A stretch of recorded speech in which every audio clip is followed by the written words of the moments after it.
Welcome back. Our next story is about a trend that's emerging in broadcast journalism: political exiles reporting back to their country via satellite. There's a whole community of displaced journalists, Iranians in Holland, North Koreans in South Korea, and Kurds in Belgium, many of whom are banned from the land of their birth. However, with financial and political backing from abroad, they've set up new operations in their host countries in order to report back home in a way that some oppressive regimes definitely don't like. The Listening Post's Salah Kadar now from Oslo, Norway, on a news team that prefers to say it's from Burma, broadcasting back into a country now known as Myanmar.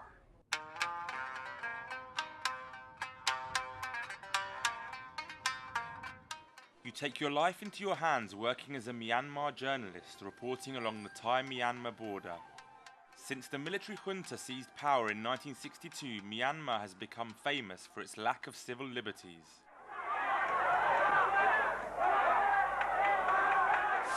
While the current state-run media reflects a very different story, it is a propaganda tool for the regime.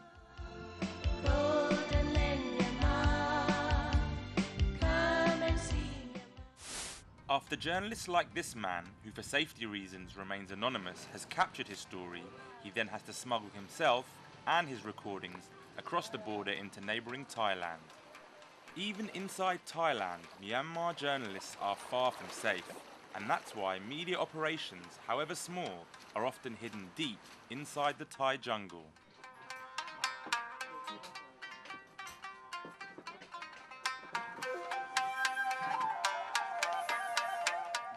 After a time, and as the hunger for independent broadcasts has grown, other, more radical solutions have come, solutions even further afield. The development of satellite technology has meant dramatic changes for the media of resistance. We're about to meet one of the key players in the Myanmar media scene, but their operation is not based in Asia, but here in Oslo, Norway.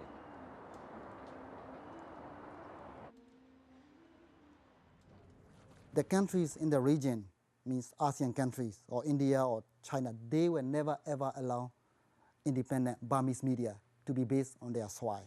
So Norway became the first country to support the idea of broadcast media in 1992. That's when we came to Norway.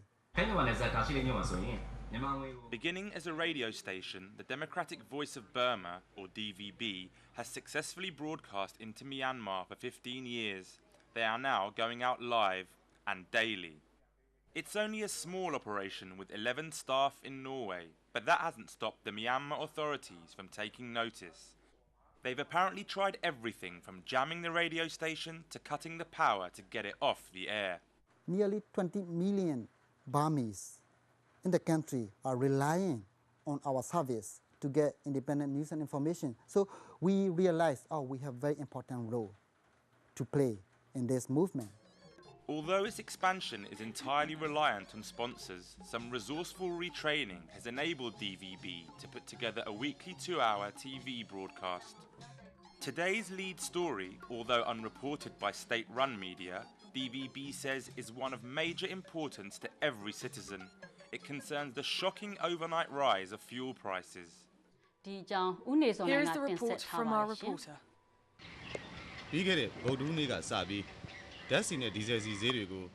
Last Wednesday, the government doubled the price of petrol and gas, which left the petrol shops without customers. People only found out at the notice boards of filling stations. Do you think the TV will take on as much importance as the radio? This is really difficult question for me, Everybody can access video. But television is very, very effective because, as like seeing is believing. This is footage, this is what really happened. So television is really effective at the moment. In terms of television, it is impossible to send out all the footage through the internet. So we have to use several channels to get our footage, to get to Oslo and then to get back to Burma. Once the programme is completed, the tape is couriered to London, then uplinked back to Myanmar via satellite. The footage, which started out in Myanmar, has made it back to its intended audience. For the democratic voice of Burma, it's been a long road to where it is today. But for every member of staff, this is a lot more than just a job. It's a calling. Previously, we may be in different professions, maybe poets, or I myself is a lawyer. And my colleague, he is a dentist. And others, for example, Aemon, the presenter of today's program, she's a school teacher. Whether we or I will become a journalist or not, it is unknown. When we left Burma about nearly 20 years ago, our main mission is just to be involved in democracy movement, to change this military regime. But later on, we find our profession, that is the journalism. Everyone here has a story. Before joining DVB, head of news Mo A was imprisoned for 7 years inside Myanmar, simply, he says, for distributing opposition leaflets. It's there, behind bars, that he learnt the tools of his trade. I learned journalism in prison because I met like some elder journalists, prominent journalists in prison. Some are still in prison. I have to learn from them what is journalism, what is journalist, and then they taught me a lot. What drives you? What makes you want to do this job? Media campaigns can impact Burmese regime, and we can show what they are wrong doing. So I think if I work here, I can do my people more than I work other place. Do you miss home? Yes, I miss home very much. On the surface, everything's okay. You know, no military government, intelligence service, my life is safe and sound. But everything is different. I feel like I'm isolated from the society. The weather, the food, and the language, everything is difficult. And our status also different from others, so I feel like I'm still in prison with the wars, even though I live the richest country in the world, you know. We are working for the day we can go back with dignity, meaning there is space for democracy, there is space for free media, so that we can go back. We are really working hard for that day. Our Global Village Voices now with their take on that story. It's a bizarre situation with Burma that if you're actually in Burma, it's one of the most difficult places to find out what's going on in the country and report what's going on. So we do see many people that want to enter journalism in Burma are forced into exile, and then they will be reporting news of what's going on in Burma through underground networks and then sending that back into Burma, for example via radio stations that broadcast into the country, or via newspapers, magazines, pamphlets that are printed in other countries and then distributed across the border in other ways throughout the country. And that's the way a lot of the people in Burma will get their news.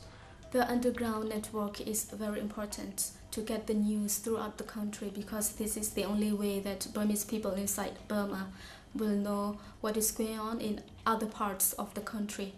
Usually we help journalists to get information out from Burma, and then to get reliable, we have to be in contact with community-based organizations who risk their life traveling inside Burma and document all the violations that committed by Burmese regime.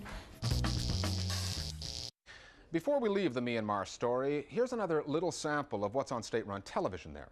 A musical media message for the masses that comes with the government's official seal of approval.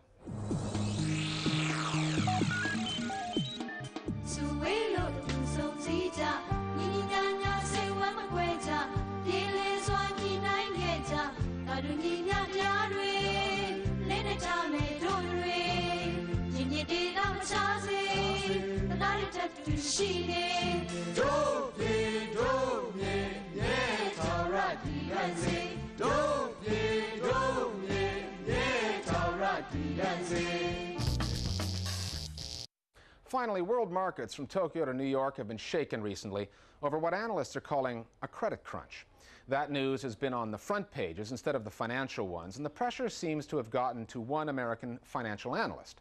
CNBC's Jim Cramer had a bone to pick with the head of the U.S. Federal Reserve Bank, Ben Bernanke, and the Fed's failure to quickly lower interest rates.